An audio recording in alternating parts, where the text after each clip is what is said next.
26 को हमारा दिल्ली आंदोलन शुरू हुआ था और आज गुरु नानक देव का गुरुपुर्ब जो है उस दिन 3 कानून वापस हुए थे। बेशक तारीख उस समय 19 नवंबर थी, लेकिन गुरुपर्व था उस दिन। और तीसरी बात इसमें यह है कि आज के दिन पूरे देश के 24 प्रांतों में ये महापड़ाव लगे हुए चल रहे हैं। और चौथी बात इसमें इम्पोर्टेंट ये है कि आज इन 3 दिनों में बहुत सारे मजदूरों के, कर्मचारियों के संगठनों ने भी अपनी शिरकत की है और किसान, कर्मचारी और मजदूर मिलकर अपने इश्यूज को फोकस कर रहे हैं और आंदोलन तय। तो ये जो और इसमें इम्पोर्टेंट बात ये है कि जहां एक तरफ किसानों का हर प्रांत में एक नेटवर्क बन चुका है और संयुक्त किसान मोर्चे के नेटवर्क के साथ साथ संयुक्त किसान मोर्चे के एक नियम भी बन चुके हैं, उसके साथ साथ संयुक्त किसान मोर्चा और ट्रेड यूनियंस की मीटिंग्स होके इनका एक डिमांड चार्टर फाइनल हो चुका है। तो आने वाले समय में ये संभावना है कि केंद्र सरकार के विरोध में और प्रांतीय सरकारों के विरोध में जो भी इशू है ये मिलकर लड़ाई, जैसे अब पंजाब में देखो बहुत समय से संयुक्त किसान मोर्चा यूनाइटेडली कुछ चीजें कर रहा है। तो ये अगर हर प्रांत में इस तरह से हो रहा है और हर प्रांत में अगर किसानों और मजदूरों की यूनिटी बन रही है तो ये संकेत देता है इस बात के लिए कि आने वाले समय में मेहनत का वर्ग जो है, जिसमें मजदूर, मेहनत का लोग और किसान, ये जो पैदावार में मेन भूमिका निभाते हैं, वो अपनी एक मुद्दों के लिए, अपनी पैदावार की शोषण के विरोध में, अपने मेहनत के शोषण के विरोध में जो लड़ाई लड़ेंगे, एक बड़ी लड़ाई, बड़ी विशाल और एक जिसके दूर रस कुछ रिजल्ट मिलने की आस रहेगी, क्योंकि अदरवाइज बहुत सारे इस पार्शियल इश्यूज के ऊपर लोग लड़ते हैं। कोई पेंशन के लिए लड़ता है, कोई डीए के लिए लड़ता है, कोई एमएसपी के लिए लड़ता है। जब ये मिलकर लड़ेंगे तो तमाम इशू जो हैं, जो देश की राजनीति और समाज के लिए इम्पोर्टेंट होंगे हैं, उन मुद्दों के ऊपर भी ये अपनी आवाज उठाएंगे। जैसे बेरोजगारी का मुद्दा है, करप्शन का है, या इसी तरह से एजुकेशन और हेल्थ सर्विसेज का इशू मुद्दा है, जो कानून बन रहे हैं कारपोरेट के पक्ष में उसका विरोध करने का मुद्दा है।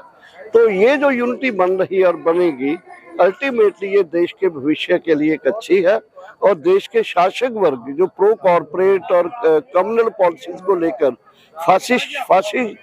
एक अप्रोच के साथ देश को बांट रहे हैं, उसके खिलाफ ये लड़ाई एक ऐसा माहौल पैदा करेगी, लोगों की एकता, और लोगों की एकता बनाते हुए जो मोदी जी का फाशीवादी रुझान है उसके खिलाफ एक बड़ा आंदोलन। मजदूर किसान महापड़ाव से बोला गया है, मजदूरों की जो मुख्य मांग है, कहीं ना कहीं जमीन का एक मसला है, हरियाणा के अंदर पंचायत की 30% जमीन है या जमीन बंटवारा है, उसके ऊपर आपका क्या स्टैंड रहेगा ताकि मजदूर किसान की एकता व्यापक बन पाए? मतलब अभी मजदूर किसान की एकता में थर्ड फेज में बात करूंगा आपसे कि अभी ट्रेड यूनियन जो इंडस्ट्रियल वर्कर्स और कर्मचारियों के यूनियन है उनका एक साथ है। हमारी आने वाले समय में कोशिश है कि गांव के जो खेती और मजदूर हैं, गांव के गरीबों के संगठन हैं, उनका भी एक मोर्चा बना के हम 3 जो सेंटर हैं, किसानों का, गांव के मजदूरों का और ट्रेड यूनियंस का, इन तीनों सेंटरों का एक यूनाइटेड फ्रंट बने। और उसमें आपकी बात बिल्कुल सही है कि लैंड सीलिंग एक्ट के से जो जमीन बचती है वो जो लैंडलेस जो मजदूर हैं, किसान है, उनको दी जाए। जमीन का जो भी मुद्दा है उसको हल करने के लिए जो हम इशू रखा है अपने, उसमें आदिवासियों के मुद्दे हैं, दलितों के मुद्दे हैं, इन तमाम मुद्दों को जोड़ के एक देशव्यापी ज्ञापन अपना चार्टर हमने तैयार किया है, जो 24 अक्टूबर को तालकटोरा स्टेडियम में जिसको अनाउंस किया गया। अच्छा, जिस प्रकार से पिछले दिनों केंद्र की सरकार ने बुद्धिजीवियों पे, पत्रकारों पे एनआईए के छापे मारे गए, चाहे वो दिल्ली के अंदर है चाहे यूपी के अंदर है, उसको कैसे देखते हो? आपने कार्यक्रम भी दिया विरोध प्रदर्शनों का, भविष्य में क्या रहेगा राजनीतिक बंदियों के लिए भी, और ऐसी छापेमारी जो हो रही केंद्र सरकार की, उसके खिलाफ कोई व्यापक आपका क्या? देखिए, अब मैंने अपनी बात में जो फासिस्ट जो सिस्टम है मोदी जी का, उसको रखते हुए मैं उसमें ये भी इंक्लूडेड है, क्योंकि अभी जो हम ना ये जो एसकेएम का जो प्रोग्राम है, एसकेएम के अपने 7 जो मुद्दे हैं, एमएसपी, कर्जा मुक्ति, किसान पेंशन, फसल बीमा, बिजली बिल, लखीमपुर खीरी और केसेस का वापस करना, उसके साथ साथ हमने ये यूएपी और जो न्यूज क्लिक का एफआईआर है, इसको वापस करने का मुद्दा भी अपने ज्ञापन में रखा है, एसकेएम के ज्ञापन में। तो इसका मतलब ये है, कहना मैं ये चाहता हूँ कि ये जो न्यूज क्लिक को जैसे किया या बुद्धिजीवियों को छापेमारी करके पकड़ा, यूएपीए के अंदर किया, ये बल्कि एक मोदी सरकार का एक वो रूप है जो असल में जिसके खिलाफ हम अंतिम लड़ाई एक लड़ना चाहते हैं।